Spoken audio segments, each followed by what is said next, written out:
been feeling trapped down on the floor. I don't know what for. Feels like I'm gonna lose.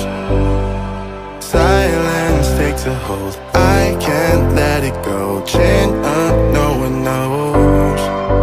But I won't let the stormy sea. Qatar. Qatar. Qatar. The winner to organize the 2022 FIFA World Cup is Qatar.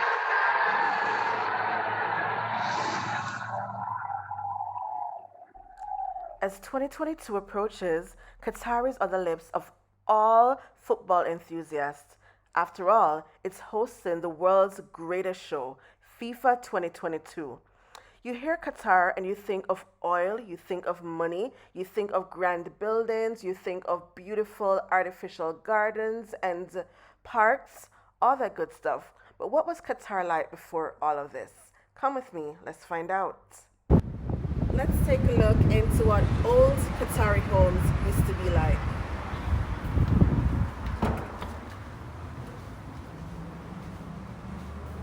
Alright, so old and present homes would always have a majlis. Now the majlis is a seated area for the men, for the Muslim men, and they would sit and discuss about politics or the Quran. So this was their safe place. I guess just like a European would have a house or a room where they would sit and smoke their cigar, drink gin, then this would be the equivalent for the Muslim men, where they sit and discuss politics and the Quran. Okay, so from the majlis, you come into this main courtyard, right here. And it's very open and the rooms are on either side. The position where it basically gets hit by the sun a lot, so it's able to like warm up the other rooms. So this is the main courtyard, you know, the center of the house. So come, let's see where they used to live, how they used to eat, just how different it was then from what it is right now. So in this room, this is a bedroom, and this would be the master bedroom. Here you have a bed and a sitting area, like one of those flat sofa type floor cushiony things. Qatari women then and now were all about the ouds and, you know, smelling good and stuff. So there you have like an entire section just dedicated to that.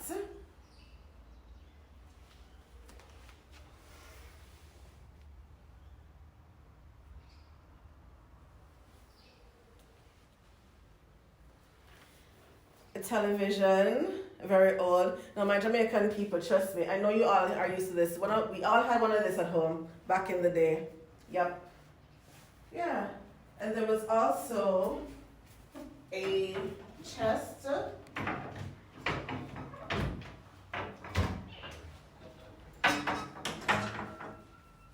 closet,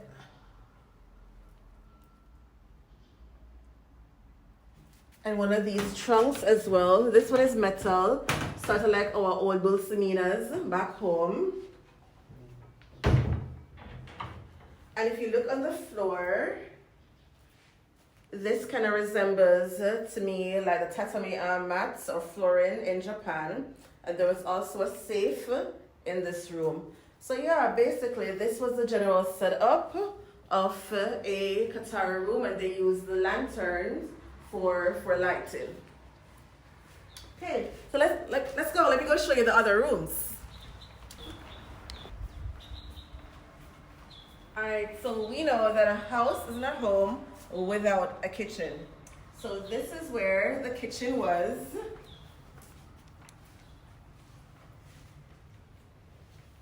Alright, so you had a mat for sitting, and guys, this is like so similar. I'm telling you that these Arabs kind of have some African thing in them as well too, because we all know these enamel pans, alright, and a big cauldron.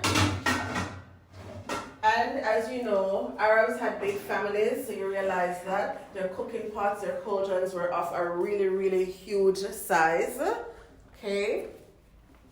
There was no electricity back then or gas, so they used wood and stones. So that was their cooking setup right there, and a lot of weaving baskets. And of course, let us not forget our mortar, pestle and mortar.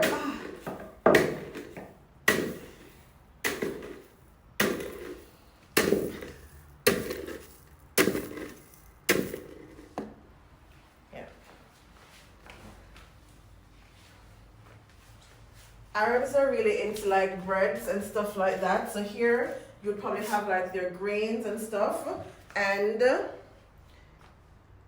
your animal thing for sifting. But this is a grinder, you know, like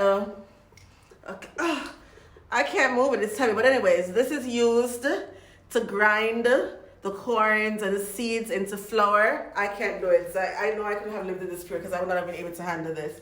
Now from here, you have dining area, I guess that would shift or double as a majlis as well. And they're into like beautiful bright colors. Here you have a little cot for the baby. And again, guys, I keep on making reference to how similar or how they have some African traditions as well, because you know Africans are used to these branches that they use for sweeping, and it's the same thing here. And even the print and the colors, you can see there definitely is some African influence, which is not surprising because they did have a lot of slaves from Zanzibar and Kenya and Egypt and all those places. All right, I'm guessing this is also like a family area because you have your sewing machine here and a majlis type set up here. And if you've ever been to an Arab home, you know that they always serve you tea, whether it's Arabic coffee or they serve you karak. Karak is awesome, by the way, guys. So yeah, and again, there was no electricity or gas, so they heated up using coal, you know. Yeah. Even though, you know, it's sold as a replica, this is actually the remains of a old Qatari house that has been renovated. So you'll actually see remains of actual places that were here.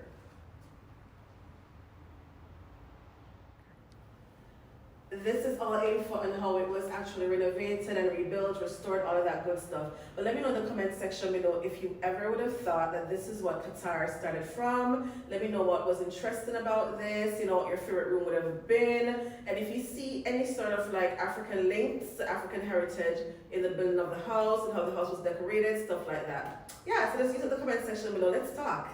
Alright, and again, thank you guys so much for watching, and if you watched this far and you haven't subscribed as yet, come on guys, what are you waiting for? Just hit that subscribe button down below and come join my family.